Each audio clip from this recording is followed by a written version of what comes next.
Hello everyone and welcome to today's Wild Rift video. Usually on my channel, I like to talk a lot about champions that are really strong in current metas, champions that I recommend, talking about the best builds. But a lot of you always ask me about counter matchups. What champions counter what champions? What champions counter the current meta? And that's what I'm going to be talking about in this video. But before we get into the champions that counter the meta, what is the current meta at the moment? If you think of champions that are very strong at the moment, there's a lot of burst damage in the game right now. There's a lot of one-shot potential, a lot of champions that have dashes, and a lot of champions that are just very annoying to deal with. So these are champions that I recommend you try or at least give a go if you come up against some of these really strong meta champions that are dominating the rifts. For the first champion on this counter list, I'm going to be heading to the Baron lane and talking about Poppy.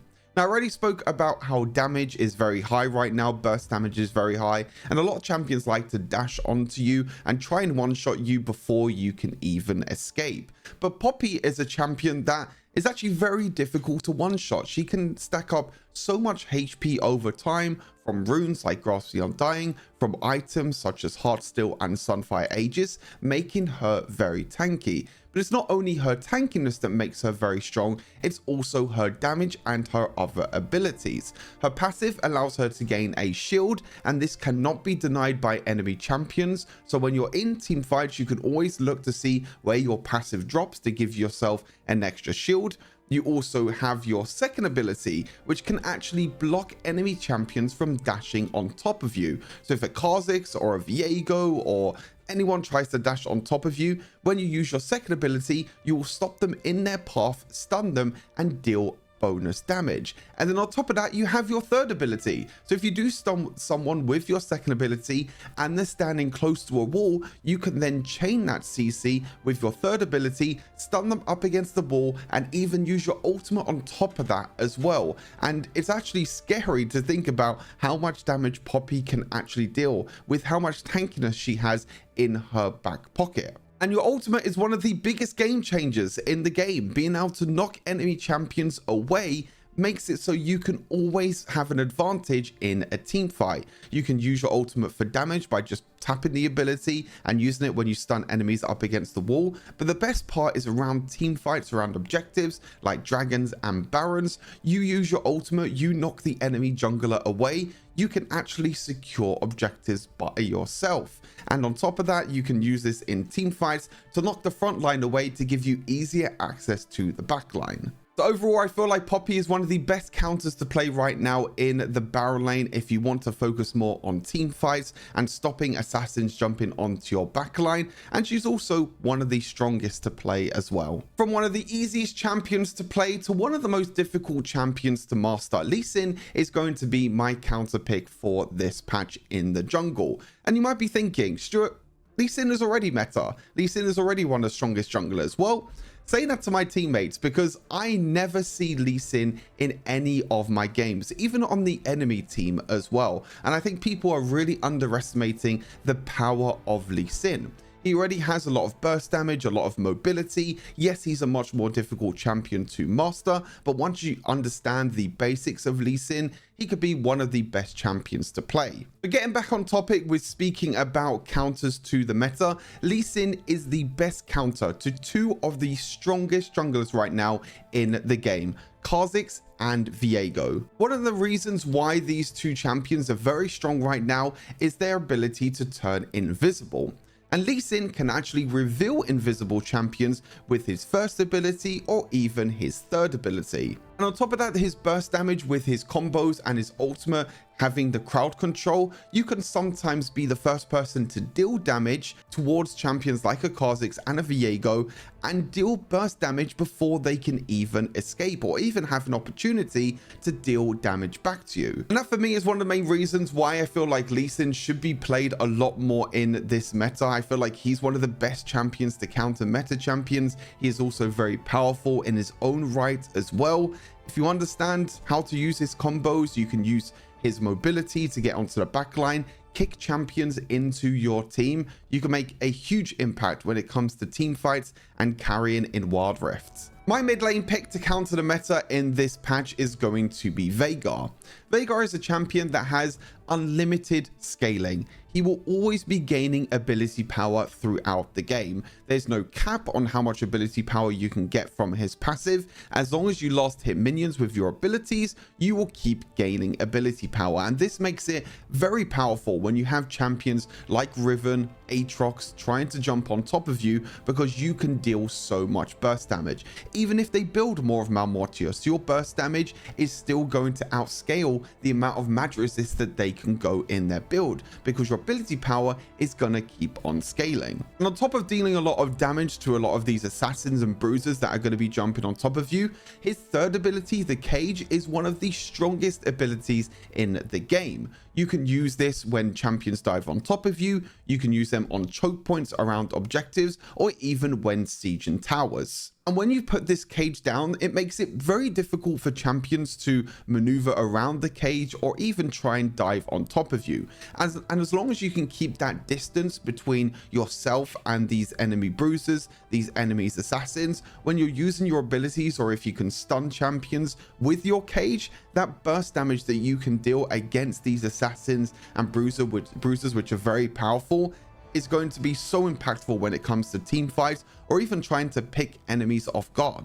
Now, of course, Veigar is a champion that doesn't have any mobility. You don't have any movement speed or anything like that, so you do need to be a little bit careful when you're face checking, when you're walking forward in team fights. But if you do have a Riven or an Aatrox or even a Kha'Zix jumping on top of you, as long as your Veigar Cage is placed in a good enough position, you could both be stuck in the cage. You'll be able to walk out the cage, but that Kha'Zix or Veigar won't be able to jump and follow you.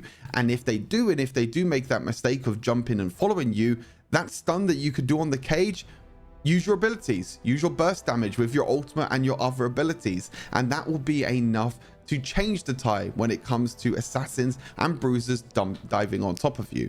For my dual lane pick, I've gone for the Queen herself, my most played champion, and a champion that I think, again, a lot of people underestimate, and that is going to be the Queen Xayah. A lot of people question me about how do you play Xayah, how do you deal so much damage with Xayah, how does Xayah really help when it comes to team fights? And for me, it's not really about helping in team fights. Of course, your champion can do a lot of damage in these longer team fights with her feathers, but it's more about how you can help yourself and the self-peeling that you have against some of these scary assassins and bruisers that are going to be jumping on top of you.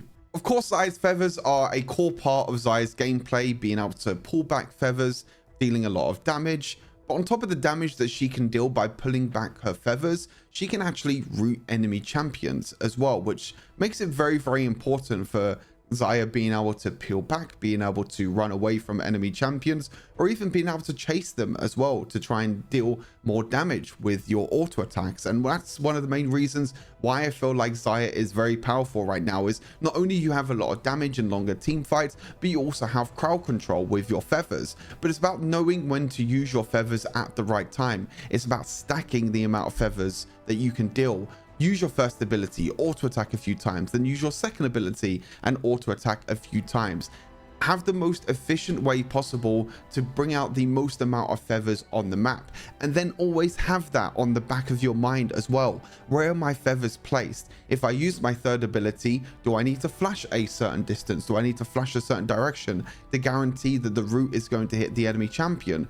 Do I need to flash away and then root to try and create distance so I can stay back and auto attack? These are things that you always have to think about with Xayah. It's not just about walking up and auto attacking with her. It's about knowing where her feathers are, knowing where your third ability is going to go when you pull back the feathers, and using that to your advantage. And on top of that, I talk about self-peeling as well. Xayah's ultimate is a game changer. Xayah's ultimate is so powerful and so good when it comes to team fights. It's so good when it comes to champions like Aatrox, Riven, Veigar, Kha'Zix, you know, these annoying champions, even top laners like Camille. Xayah's ultimate can actually cancel Camille's ultimate, which is such a powerful tool. Any crowd control that comes your way. Nautilus ultimate, Xayah's ultimate can dodge Nautilus ultimate as well. There are so many crowd controls abilities that Xayah's ultimate can dodge. You become untargetable, you go up in the air, and then you throw a bunch of feathers on the ground, which means that you'll become untargetable, you won't be able to take any damage at all,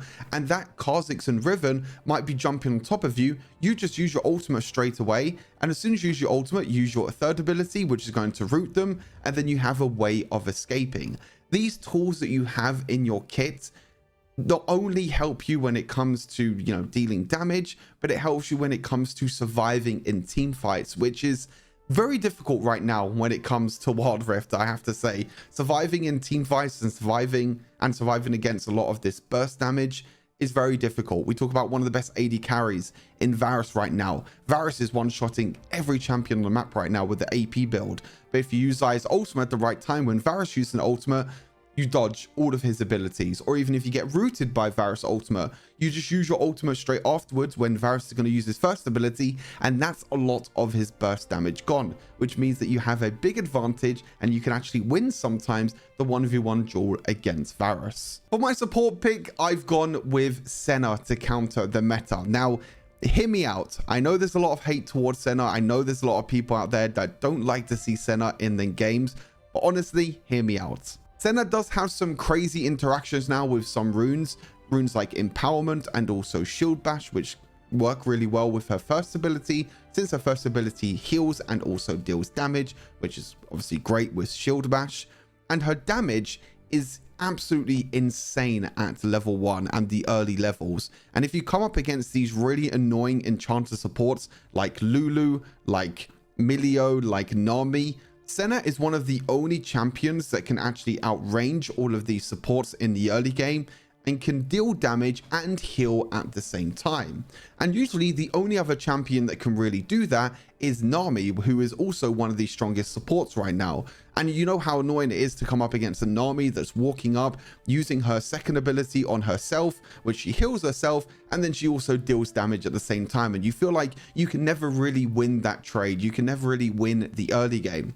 Senna is a champion that you can always win in the early game. Her AD damage in the early game from her auto attacks and her abilities are unlike any other champion. It's honestly stronger than someone like Draven. Draven right now just doesn't really do a lot of damage at level 1. Senna can actually outtrade the Draven. And since you're walking up and you're using your auto attacks, using your abilities and proccing runes like Empowerment and Shield Bash, you'll then be able to keep stacking up her passive. And then when you're going for a full burst damage build, building items like Magnetic Blaster and Mortar Reminder to give you more range and more utility when it comes to armor shred and also anti-heal, you can also build Serpent's Fang to reduce the shielding of enemy champions as well. So you reduce the shielding for champions like Lulu, for champions like Milio, for champions like Yumi, these annoying support champions that you always play against, these annoying enchanters. If you play Senna against them and if you play aggressively